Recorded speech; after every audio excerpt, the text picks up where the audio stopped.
What if you were never lazy? What if you were never broken?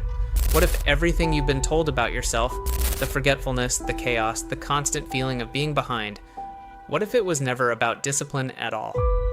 Today, I'm going to show you something that will change the way you see your entire life. Part 1. The feeling nobody talks about. You're late to everything. Not because you don't care, but because time genuinely doesn't feel real to you. You walk into a room and forget why you're there. You sit down to do one simple task, and 2 hours later you're researching the history of something completely unrelated. You call yourself a mess, you joke about it, you laugh it off. But late at night, when nobody's watching, you wonder if something is actually wrong with you. Here's what nobody told you. That feeling, that chaos, that exhaustion, it might not be what you think it is. Part 2. ADHD versus trauma, the real difference. Most people think ADHD and trauma look completely different. They don't. They look almost identical. And that's exactly why millions of adults are misdiagnosed every single year. So let's break it down. ADHD is a neurological condition. Your brain's prefrontal cortex, the part responsible for focus, planning, and impulse control, doesn't communicate the way most brains do. Think of it like an orchestra with a distracted conductor. The music is all playing at once, the drums won't stop, the violins can't be heard, and nobody's telling the instruments what to do. That's ADHD. But trauma is different.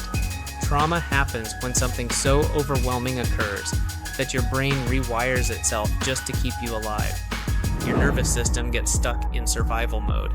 And here's the critical part. In survival mode, your brain cannot focus, cannot plan, cannot regulate emotions. Not because it's broken, because it's still trying to protect you from something that happened years ago. Part 3. How to tell which one you have. So how do you actually tell the difference? Here are the key signs. Sign 1. When did it start? ADHD symptoms are present from childhood, always. If your focus problem started after a difficult period in your life, a bad relationship, a traumatic event, a chaotic childhood, trauma may be playing a bigger role. Sign 2. What triggers it? ADHD is consistent. It shows up everywhere, at work, at home, with tasks you enjoy, with tasks you hate. Trauma is selective. Certain situations, certain people, certain environments make it dramatically worse. Sign 3. How does your body feel? ADHD feels like mental noise, racing thoughts, restlessness, constant movement. Trauma feels like freezing, shutting down, dissociating, going blank when things get hard. Sign 4. Emotional flashbacks. This one is critical. If you suddenly feel intense shame, fear, or worthlessness, and you have no idea why, that is not ADHD. That is your nervous system responding to an old wound. Part 4. What makes this harder in 2026? Here's something nobody is talking about. In 2026, we are all living in the most overstimulating environment in human history.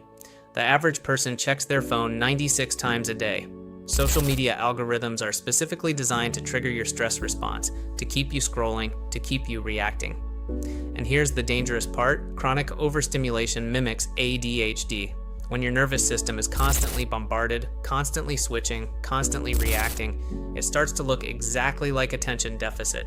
So some of what you're experiencing right now may not be a disorder at all. It may be a completely sane response to an insane amount of stimulation. The question is, where does the stimulation end, and where does your actual brain begin? Part 5. The most important thing I can tell you. Here is the insight that changes everything. You are not your symptoms. Traditional medicine wants to give you a label. ADHD, anxiety, depression, trauma disorder. But a label is not a sentence, and a diagnosis is not your identity. When you say, I am a mess, you make the problem who you are. But when you say, I am a person whose brain learned to survive something difficult, everything changes.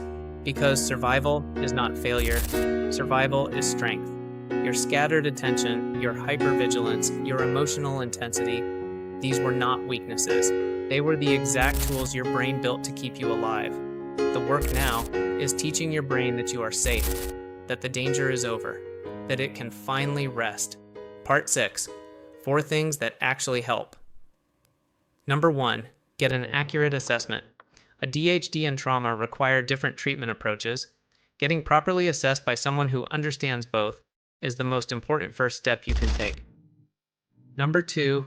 Regulate before you focus. If your nervous system is in survival mode, no productivity system will work. Before you try to focus, regulate first. Box breathing, cold water, a 10-minute walk. Bring your nervous system down, then work. Number 3. Externalize the problem. Stop saying, "I am anxious." Start saying, "I am experiencing anxiety right now." The difference sounds small. The impact is enormous.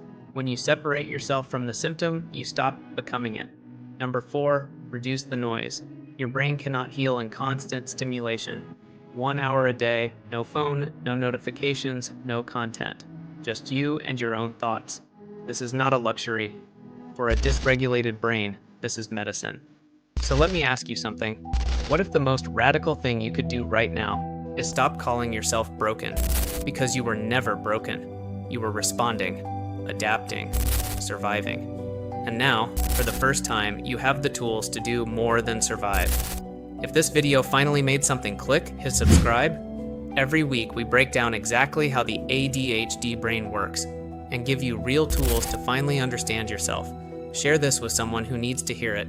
It might change everything for them. I'll see you in the next one.